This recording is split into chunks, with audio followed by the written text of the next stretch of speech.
Why, hello, beautiful people. Today we have an amazing book. It's called Designing Your Life. Okay, Designing Your Life. And this is essentially something that has taken me quite some time. I didn't actually know what designing your life was. I didn't think it was actually possible. Okay, so most people, I'm not incorrect in saying that most people don't think they can actually design their life, or maybe they can only design portions of their life and not their entire life. They feel that some circumstances that are set in the ways of a relationship, in their wealth, in their health, in their who they are, their thinking, their mentality, their smartness. Yes, there's abilities that we haven't cultivated, say athletic performance to be an NBA player, or the ability to code like a top programmer at an app. There's areas that we have our strengths, but the thing is, if we have a weakness, we unfortunately say that because we have a weakness that we can't either turn it into a strength, or that we rely on that weakness and we make excuses why we can't do things because of a weakness. So if I have a weakness where I know I'm not going to make it to the NBA playoffs, okay, that's not really a weakness because I know I'm not going to do it. And that's easy to say.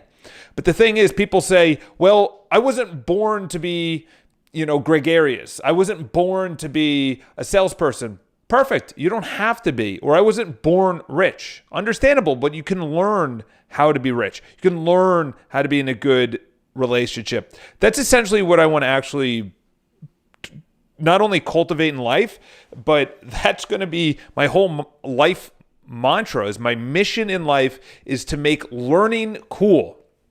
In other words, if you're not good at something, you have the ability to change it. You have the ability to say, okay, I want to design my life. Holistically, that's a big undertaking. But if you break it down and you say, okay, let's start with finances. Okay, within finances, that branches out to what's my income? Okay, I think I need to start increasing my income. How do I increase my income? Is it the job I'm at? Is it passive income that I can get? And by the way, passive income isn't really passive. Passive income is active income. I can't just put a tenant into an income producing home and that tenant lives there forever and there's no problems with the home. I have to find a new tenant. I have to replace a lot of things within the house because it's going to start breaking down. Maybe the facade, the boiler, the roof, the doors, the flooring. Maybe the tenant's not paying. That's active. That still takes time. And if you actually give someone else to do it, it's not fully a passive, because you have to check in with that person. Who's managing it? Is it the broker or management company? So though the book says life, I implore you every 2 years, and it sounds like a big undertaking to say every 2 years, but every single 2 years you take on a new area of your life. So in my 20s, it was just a basic foundation. A basic foundation. It wasn't even a foundation. It was actually just cutting through all of the negative and permutations of awful thinking, just victim thinking that life is happening to me, I can't change. And then from there I said, oh, okay, here are all of these examples. Here's a great way. I was watching I Am Not Your Guru, which is on Netflix. That's Tony Robbins. And on that he says, I created this person. I created who you're looking at. I said it yesterday on my live, which was I was home for Mother's Day. Actually, no, I actually said it to this girl last night. I was home for Mother's Day, and my mom was saying, she said, you have a gift. You have this gift that you can give to the world. And as much as I want to say it's a gift, I was not that way. For 24 years of my life, I was not that way. So so then I replied, I said, I cultivated this person. I created this person. I designed the person that you see in front of you. And she said, well, it was inside of you. And I thought about that and I said, okay, I can agree with that, is that we have it inside of ourselves at all times. We can be uncovering, a lot of these books like Letting Go that I'm going to be doing in the future, or Untethered Soul, any of these philosophical Eastern philosophies, say Buddhism, is that it's more about uncovering rather than either replacing or bringing more on. So they call it attachment. They call it where you are attached, or it's your identity. It's clinging to your job or your spouse or your kids. Your identity is wrapped up in all of these things, and then that creates who you are. But in the future, what if you get divorced? Or what if you leave your job? Or what if something happens and your kids are like, listen, we want to do so. Do you still identify with that? Do you still cling to it? So really designing your life is taking each area of your life. And the way that I have my notes right here on my computer is that the way they started out is that we have dysfunctional beliefs, okay? Dysfunctional beliefs is, I can't. It's not for me. Any kind of thinking that would stop us to even question if we can change. Even question. That's the first step of AA. I am an alcoholic. Admitting that I have a problem in my income. I have an issue. That's not bad. That's not bad. People have this, you'll go on an Instagram account and they say, everyone is beautiful. Everyone is amazing. Everyone is special. If the person doesn't believe that, it doesn't matter how many times I could tell someone that. They don't believe it themselves. So they have a dysfunctional belief. So one example of a dysfunctional belief is that you are successful, you will be happy. I would say that's probably the most prevalent in society right now, is that if you are successful, you will be happy. Okay? I can't stress how that does not necessarily correlate. Yes, sometimes it does. The more successful you become, confident, there's growth, it feels good, and you feel good, and you feel happy, which is all fleeting emotions that we're putting on an event or an identity. I am the president of this company. I am happy. No, you cultivate happiness. So the reframe is true happiness comes from designing a life that works for you. Wow. Can we just say that again? True happiness comes from designing a life that works for you. Okay, so Patrice O'Neal, he's a comic that unfortunately passed away many years ago, and he has something he said, in a relationship, or when you are talking with someone that you could become in a relationship with them, the number one thing you should be thinking about is your happiness. Because if you do everything for everyone else and you truly are not happy for just pleasing everyone else, not only is it a disservice to them, but you are living into unhappiness by thinking just giving will make you happy. Okay? Yes, giving does make you successful and everything else. The biggest problem I had to overcome was actually saying, I'm open to receiving.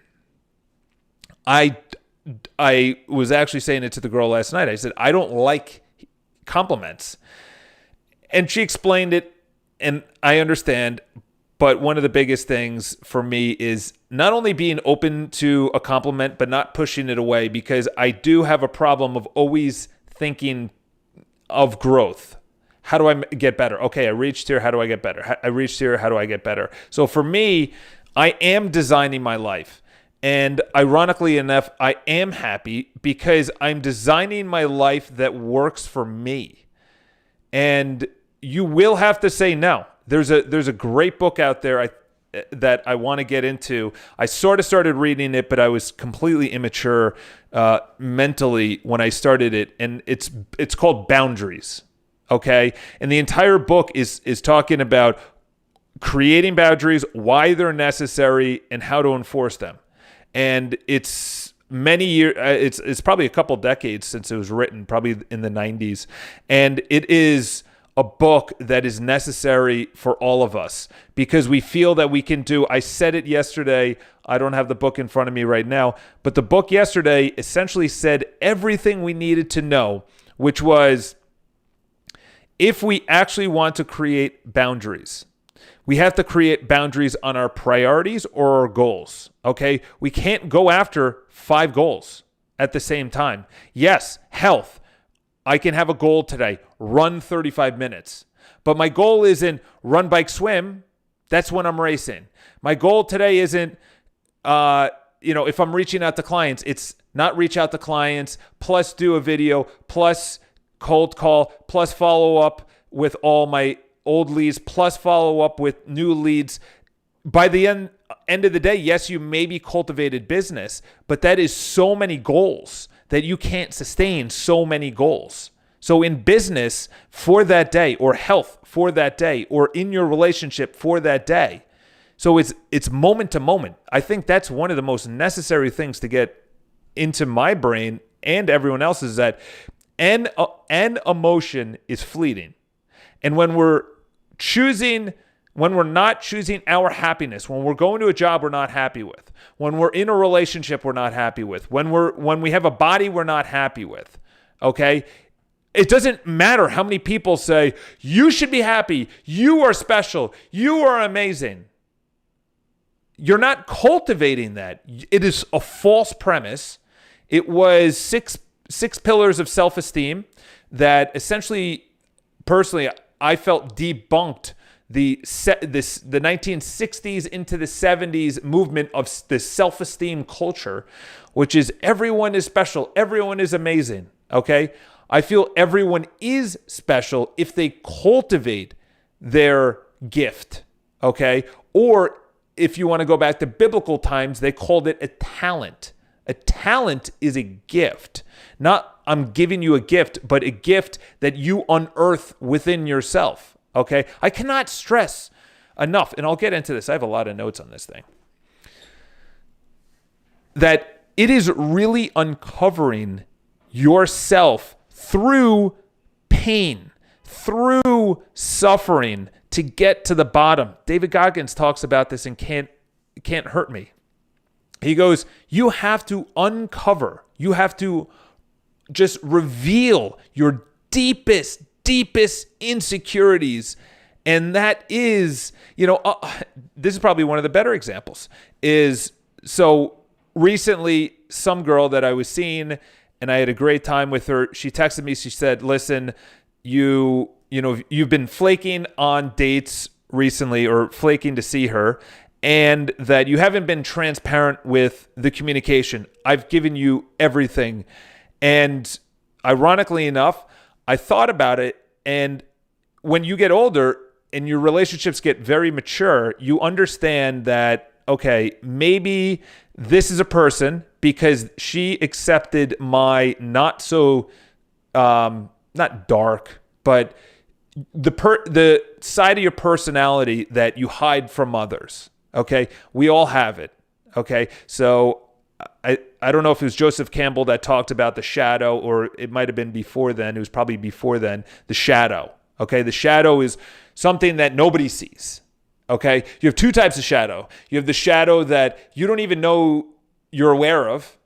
So that could be that you secret, and in a shadow that you know of. So I'll talk about the shadow that we are aware of.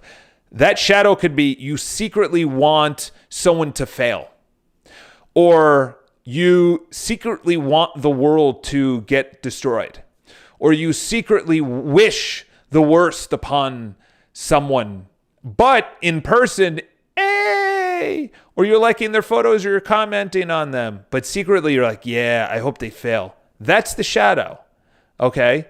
So when you actually start uncovering your shadow, you start going into a world of egoless,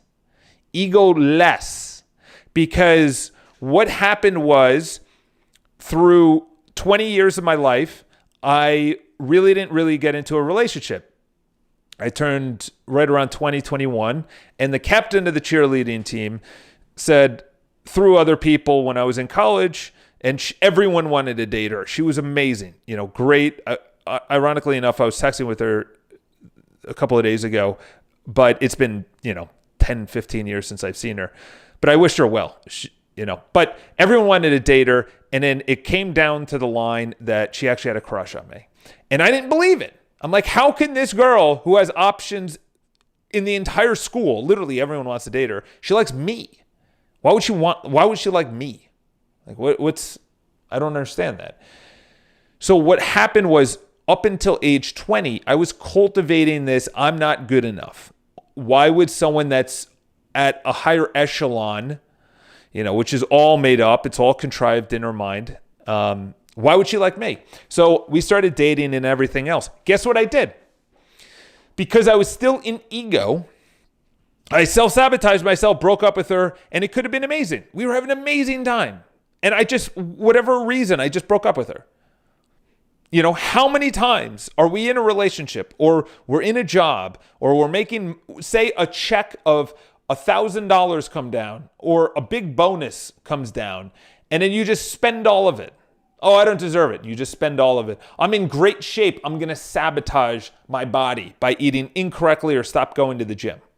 How many times do we do that? I did it with my health. Those exact examples are actually from me. Okay? So recently, fast forward 14 years, and this girl texts me and she says, hey, listen, I think we should just stop seeing each other. You've been pulling on my heartstrings. You haven't been transparent, and you've flaked a couple of times. You just kept on pushing out days that we were going to hang out. And then she said she was going to block me on everything. And she did. She blocked me on everything. And then I couldn't message her back she sent it through Instagram. So text message, I was going to send her a text. And, I thought about it and I said, everything good in your life, you've been pushing away. Everything good in your life, you've been pushing away because this is most important, because if you get it and you lose it, this is very important. You already know what I'm going to say, but it's better not to get it than get it and lose it.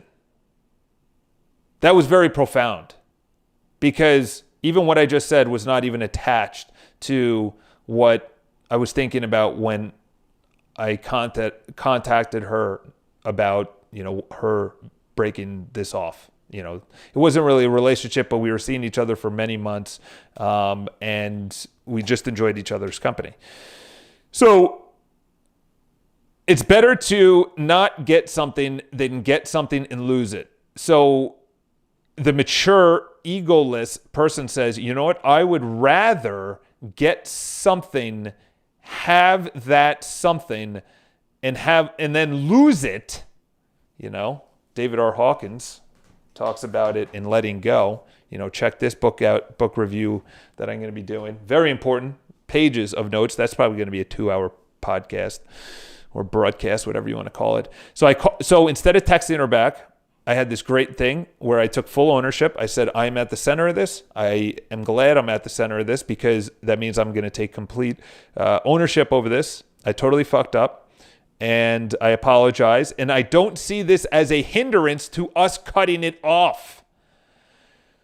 We can easily get through this. I am an agent of change. Okay. I'm an agent of designing my life. And I know I'm riffing on this thing, but this is all about designing your life because it sounds amazing. It sounds like we're going to go into Photoshop and design our life and then save that image and then it's designed.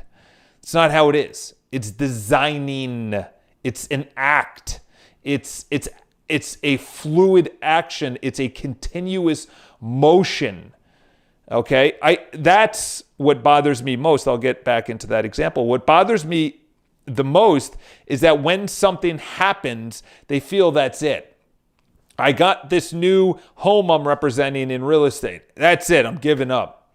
Or I just got this big paycheck. I'm done.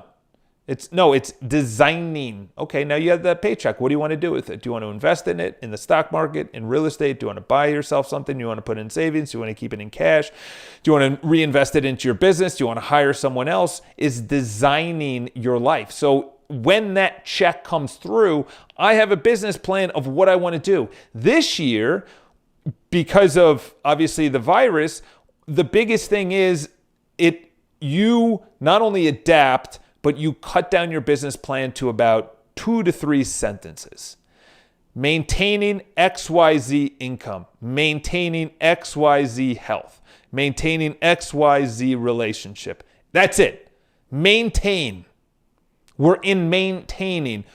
Me personally, I'm in rapid growth, not where you can tangibly feel business coming my way, but I know that I thrive on people that are negative. I thrive on people that are either doubt me or doubt what's going on. And I go, this is a perfect time to take advantage of it. So instead of texting her, I said, listen, because at the end of the text, I said, we had a great thing for many months. I don't want to fucking lose this over whatever. So I called her. We had a great conversation, and this is the most important thing about the whole situation is I said, because of you, I became vulnerable to a point I've never become vulnerable in my life, ever. And it's scary because I actually like you. And I haven't said that in a decade to a girl. That's incorrect. Probably 8 years, 7 years. It's been a while.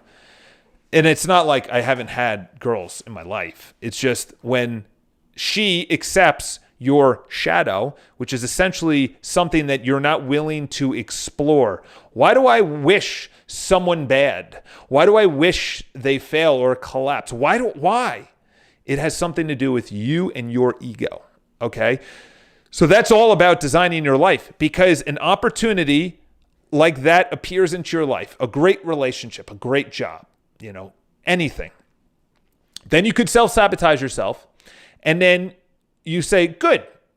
I don't have to go through the heartache of leaving that job or collecting that money or putting that home on the market or getting that body and everyone admires it or getting into a relationship I really like. Okay? And then if you actually lift up and let go and you design your life and say, this is actually what I want in my life, is someone who accepts me, not for the charismatic person, but it's the insecurities that I show, that we all have, So that's a dysfunctional belief to a reframe. And the reframe here is true happiness comes from designing a life that works for you. That's very powerful. So I'll continue, because I know that was just a massive 20-minute rant or 40-minute rant. I have no idea. Designers don't think their way forward. Designers build their way forward. Okay? I've said this so many times, is that law of attraction. Okay? What are the last 5 letters? Action. Okay? I'm sick and tired of people that are wishing things or that don't even have a business plan. They don't even have a business plan. They don't even know what they want to do. So they're not even thinking their way forward. How do you design? How do you build, as they say, how do you build your way forward if you don't even know? You have no idea. You just pushed a boat into the ocean. You have a sail and you have a rudder, but you don't have a map. You don't know where you're going. You just say, okay, we'll just, wherever the wind takes me, this is great. Okay. Oh. So one of the biggest things is you have to look at your life. I'll give you an example. Okay. You have to look, I'm 34. I'm turning 35 in July. Okay. So I'm turning 35. The biggest thing is that I know within the next 7 years, I'm going to want a spouse, or at least someone that I'm probably going to marry, whether it's after the 7th year. Because once I start reaching 42, 43, 44, options start getting a little bit limited. In other words, me going to a bar at 44 as opposed to, maybe, because there are so many single people, maybe there's going to be a trough of people, which I do truly believe there's going to be a trough of single people when we're older. And that will be brought up during this book review, which is The Way the Superior Man by David Deida. And I know at 43, 44, I can't fight nature. Okay, so I'm going to want to have a kid right around then, 44, 45. Okay, but I also know that in 7-8 years, there's going to be another real estate height. And then over those 2 years, so 2028, 2029, 2030, sometime in that period, historically, it happens every decade. Okay, Charles, how do you know this? Ray Dalio talks about it all the time. He studied the markets for the last 500 years. Every single downturn he studied. Why did it happen? Over leverage of some kind of debt or financing that somebody couldn't pay back, and then it just started a collapse, and then the stack of cards went down. So because I am at least thinking my way forward, which is he wants to have an idea of his spouse within the next 7 years, and he knows he needs to build his business, and he needs to be healthy up until then. What is going to be sacrificed? What is going to be sacrificed? So designers don't think, I'm thinking my way forward. Designers build their way forward. So what am I building? Okay, health-wise, I'm building good habits to go to bed at night, to wake up early, to get to the gym, because that fuels my relationships that I'm going to probably put third in line, and then my business, which I'm going to put number one in line. Okay, it's actually going to be health and business. Like they're pretty much the same thing. I can't put one above the other. It correlates. Okay. So if I know that I have to design, how am I going to meet a girl over the next 7-8 years? How am I going to meet that person? Like, what am I going to do? Okay, well, I don't want to drink during the weekdays. And if I do, I'll limit it to 1 glass of wine on a date or 1 glass of beer on a date. Okay, I'm not going to go out and get slaughtered because that's not my priority. But I want to design that into my life. So I need to build that into my life. That is the way to look at it. Prioritization of your goals, and it continuously changes. When my business is stable and I have a wife and kids and I'm 50 years old, I'm not going to be coming in doing cold calls. That's not I'm going to design my life that at 50, I'm going to be stable enough. I've built a business that I'm now using leverage of other people, because that means I would have been in the game for 20 plus years, 24, 25 years. In the game, I mean in real estate. All right. That was 2 of my books going into the trash can. Dysfunctional belief. I should know where I'm going. Okay? Reframe. I won't always know where I'm going, but I can always know whether I'm going in the right direction. This, my friends, stops everyone from taking action. I should know exactly where I'm going. I should know exactly what I say, when to say it, how to say it, when I cold call. I know exactly what to work out, how long and how intense to work out. No, you go to the gym, you study how to work out, you study the right way to run. I've seen 50 videos on running, minimum, 100 videos. Why? Because I want to build my life so I don't have hip problems. I don't have knee problems. I don't have back problems. So what did they say? You have a way to actually run. And when you're not running, you have to do 2 things. You actually have to do a lot of things. But most importantly is you have to hydrate a lot. You have to have your muscles, your joints, your ligaments all lubricated, or else that's where you have a tight back, or you pull a muscle, or you strain something, and then you're off that. Or which is even worse, is my right side hurts, so then I compensate, and now my left side hurts, but it's not my left side, it was actually my right side. And the second thing is, besides hydrating, which I cannot stress enough, we don't hydrate enough by far. You know, I was home for Mother's Day, and I was like, Mom, you got to right when you wake up, big glass of water. Midway through the morning, right after breakfast, big glass of water. Right after breakfast or right after lunch, big glass of water. Right before dinner, big glass of water. Right after dinner, big glass. That's 6-7 glasses of water. I have at least a gallon a day. Right now, it's a lot less because I'm not at work all the time. And when I'm at work, I'm drinking like a lot of these. I'm drinking at least 3 or 4 of them, depends. Which is amazing because you sweat everything out. Your body is able to get all of the toxins out, whether it's through your skin, through sweating, or you pee it out. And it keeps your whole body lubricated. So when you're actually running and exercising, you're not pulling something and it doesn't hurt. It's not strained. And then on top of that, because I want to play with my kids in the future, I stretch every night. I have this 7-minute stretch. It's super easy. It's not over the top. But I highly recommend you do that. All right. And the reason, so this is another thing, I've talked about it before, is that when you see someone, say you don't like someone, okay? Say you don't like Donald Trump or Andrew Cuomo or Hillary Clinton, or say you don't like your boss, or you say you don't like your neighbor, okay? Or there's something that you see that you'd want in the future that's different from them. Don't look at that and just dismiss them. Look at it and say, what of that would I not want? Here's an example. I'm growing up and my neighbor is a total asshole, okay? And I had something to do with that, but he has anger problems. His kids are frightened of him. His wife obeys him because we don't want to anger him because he's going to blow a gasket. There was times that he was outside in the backyard, literally yelling. Who the hell are you yelling at? Just yelling.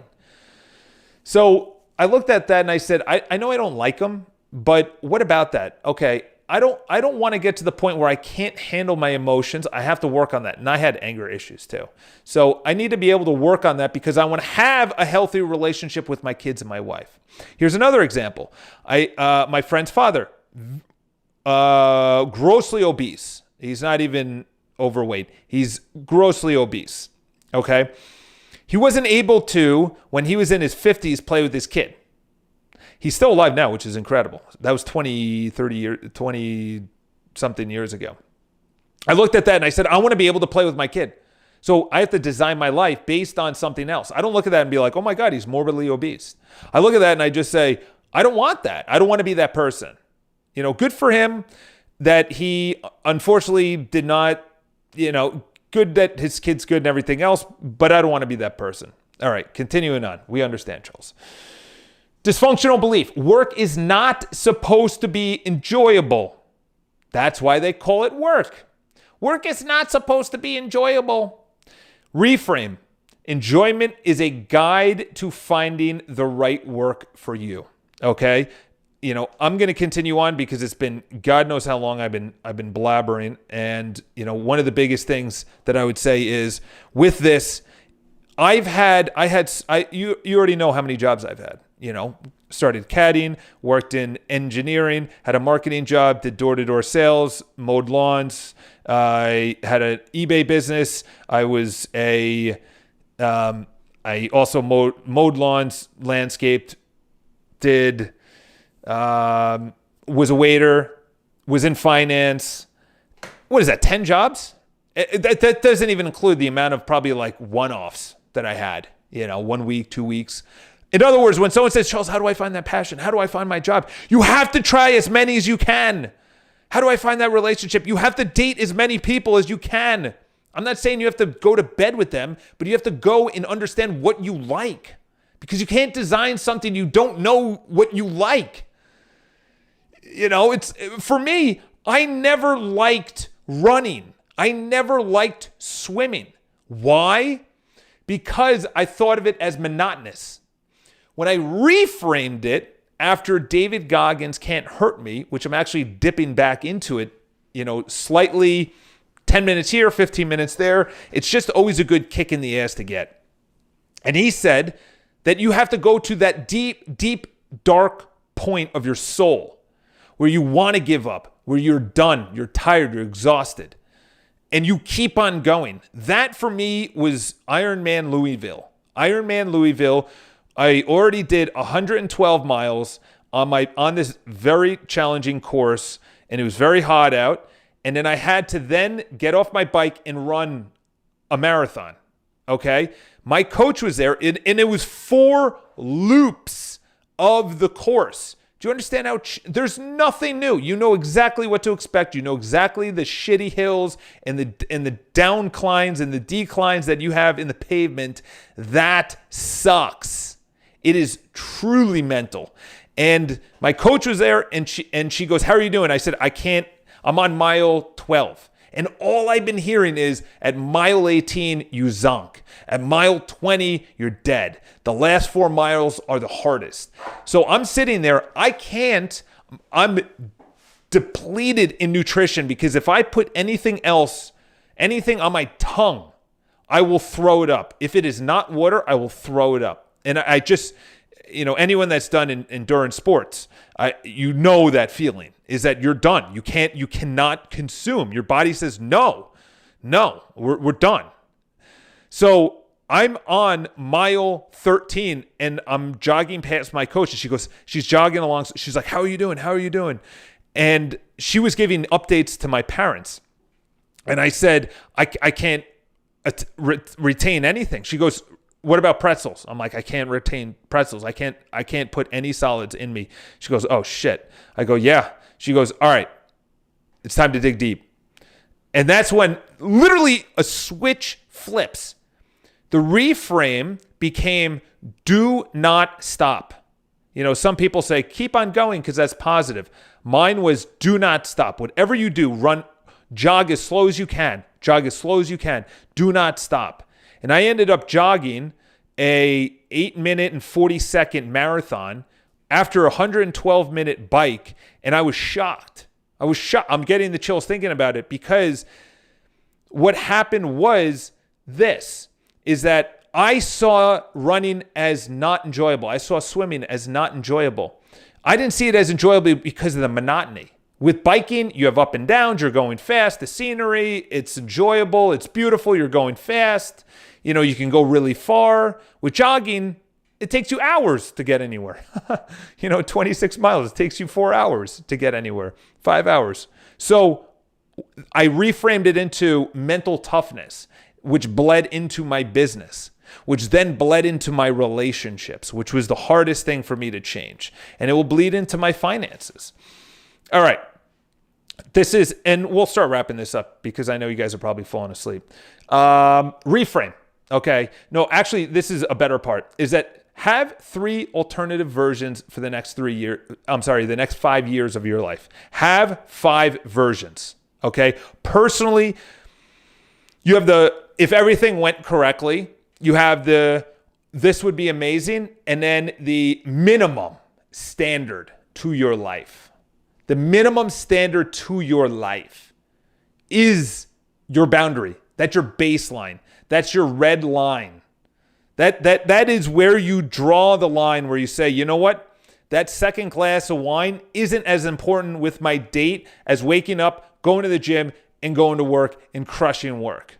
Because I know, well, it's in the trash, but, grab it out.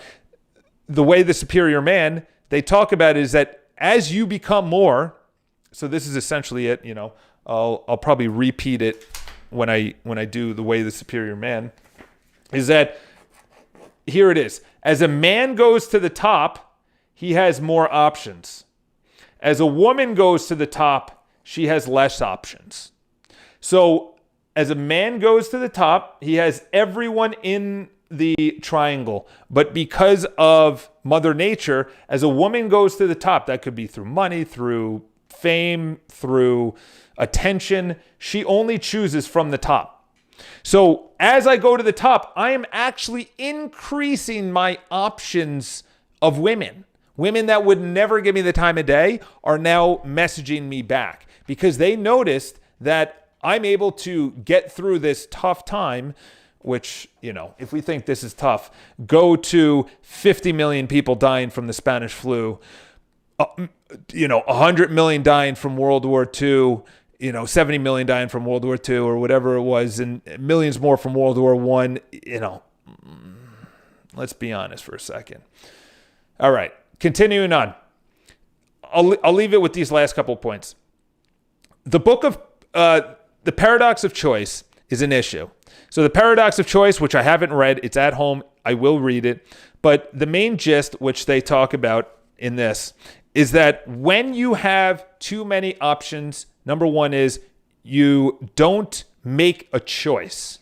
Number one. Number two, so in other words, if you're looking for a home and there's 70 homes, you go, oh my God, there's 70 options? I'm not going to buy. But if there's 5, you'll buy. It's with anything. That's why Chipotle only has a couple of options on their menu. That's why every single restaurant is just going to what they're really good at. So there's not a paradox of choice. A paradox of choice is like going to the diner and you have 5 pages at font size 10 to get something or to eat something. So the way that they explain it, that it retains or it applies to designing your life, is that Barry Schwartz, who wrote The Paradox of Choice, he informs us that as our brains, and we make a decision, we always think of the decision we didn't make. So we actually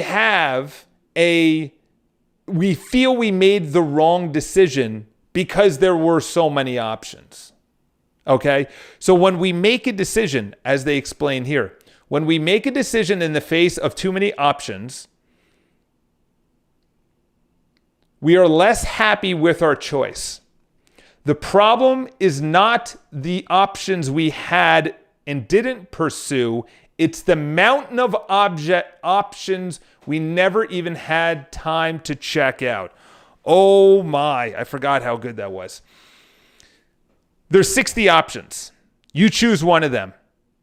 You now are unhappy because you never explored the other 59 options.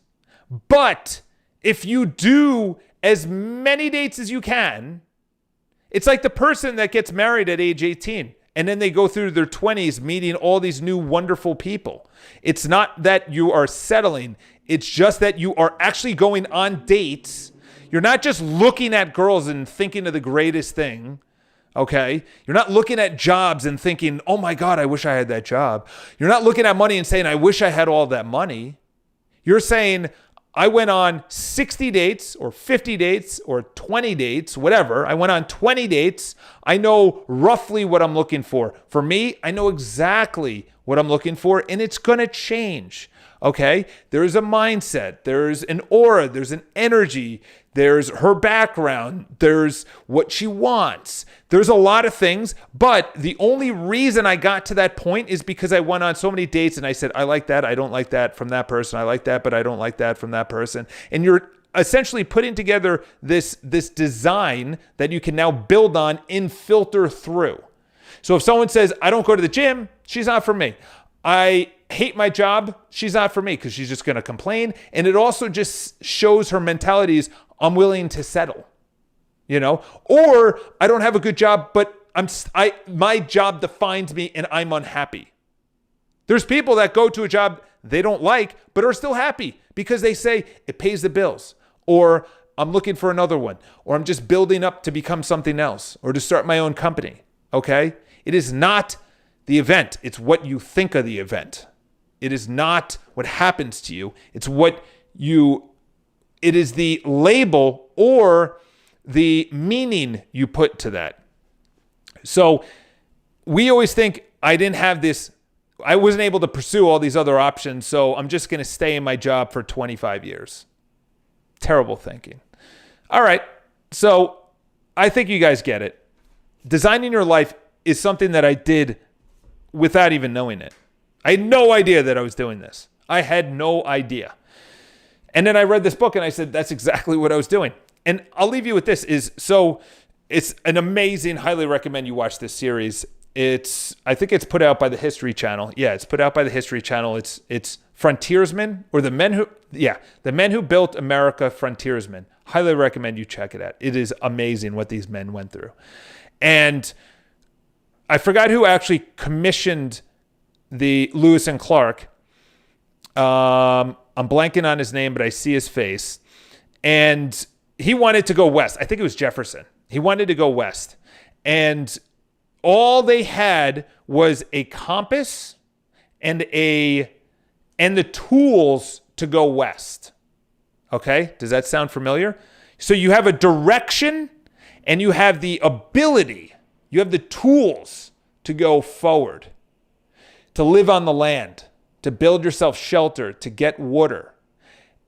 They didn't have a map though. And that is essentially the conclusion of this book, is that the map is not in front of you, but you need to have the tools, which is personal development, and a direction. And the direction is, I have an idea of where I want to go. I had no idea that I'm going to be doing live YouTube book reviews 10 years ago when I started this. But I knew I wanted to do YouTube. I had no idea the type of girl that I was going to be liking, but I knew my ability to understand what I like, along with an actual direction, which is I have to go out on dates to understand that. And then the map, which is her, will be laid out.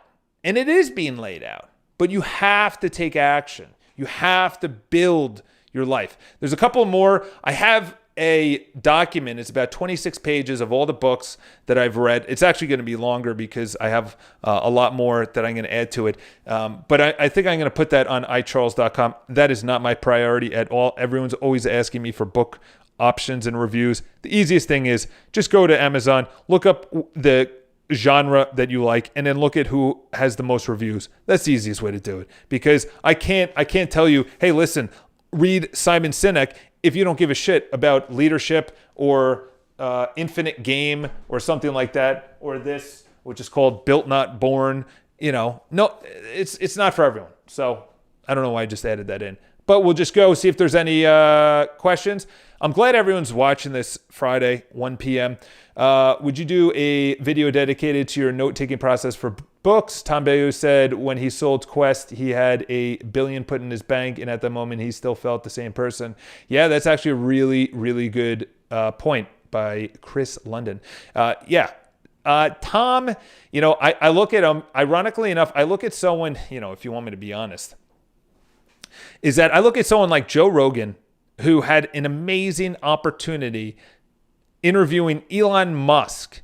And I'm looking at those questions he asked, and you just sit there and you just say, oh my God, if I had Elon Musk in front of me, the amount of questions that I would have, whether it has to do with physics, whether it has to do with his simulation, which he believes we're in, whether it has to do with SpaceX, which I know a ton about, and Tesla, which I know a ton about. Yeah. Or Tom, which is great, but I feel like there is a disconnect between a really good interviewer and someone to give them you have to have knowledge, good questions, and the comfort to allow a good dialogue. And to be honest, that's where I'm going to come in, is that in 15 years when I'm interviewing, Tony Robbins, Ray Dalio, all these guys, it's going to be a lot better, to say the least. I get frustrated at either surface level questions or not digging deep or reading the interviewee. Elon Musk, there was tons of times to ask him what he thought about the actual COVID-19, what he actually thought about the future of Tesla, SpaceX, instead of surface level, which was how fast his Roadster is going to go. Which is insane. 0 to 60 under 3 seconds. There's no car that's ever come that close. Production car that's ever come that close. I don't even know what would even come close to that. Under 3 seconds. That is crazy. That's technology that's never been introduced to the world. And he is just unbelievable at that. Taking supplements. What's funny is that I started actually looking back at, I have supplements in my, ironically enough, last week I started taking them out. I was eating so healthy that I was getting it naturally. And, vitamin D from the sun, because I was always out exercising. I was always out. Vitamin C, pretty much everything, iron, protein I was getting, calcium, potassium. Potassium I could have been doing better. Greens, I was eating a salad. I was functioning on all cylinders. Then I started noticing that my body was not functioning on all cylinders because of way more sedentariness, way less walking, way less exercising. And that's when I just said, I think I want to start getting back into supplements until this is over, which is probably going to be 3 weeks in New York City. Anyway, I'll be back tomorrow, and hopefully we'll have not hopefully, but we will have another book, maybe Infinite Game by Simon Sinek or Lead the Field by Earl Nightingale, which is an absolute unbelievable book. I cannot stress. It is only about, what is this? The PDF is probably online, but I need to take notes. You can't really see it, but you could see some notes right there. And then, the video for taking notes to go to Chris's is pretty straightforward. Whatever hits me, it's what I'm going to circle. That's the way it should be. I need to read physical pages because when I'm listening to an audiobook, it's not as powerful. I need to physically see it. So I buy the book and I buy the audio. It's expensive, yes, but the amount of money that I'm going to make in return from books is substantially more than a $30 book plus audiobook. What is audiobook? $13 plus the book, another $10, $23. And if I get one idea that makes me a sale worth 15 grand, invest in yourself. Okay. What I could say is hierarchy is number one, books, a very good YouTuber because they take quite some time to actually edit the videos, probably podcasts, and then anything else. Don't go with articles. Don't go with just Instagram posts. Yeah, maybe read through it, but books, you spend years cultivating the knowledge, and then and then it could take another couple of years to actually write the book. All right, so I put more weight in books than anything else. So I have a lot of books that I'm going to be doing reviews for, so you guys are definitely lucky. At my cost. What are you going to do? I don't give a shit. It's part of the podcast.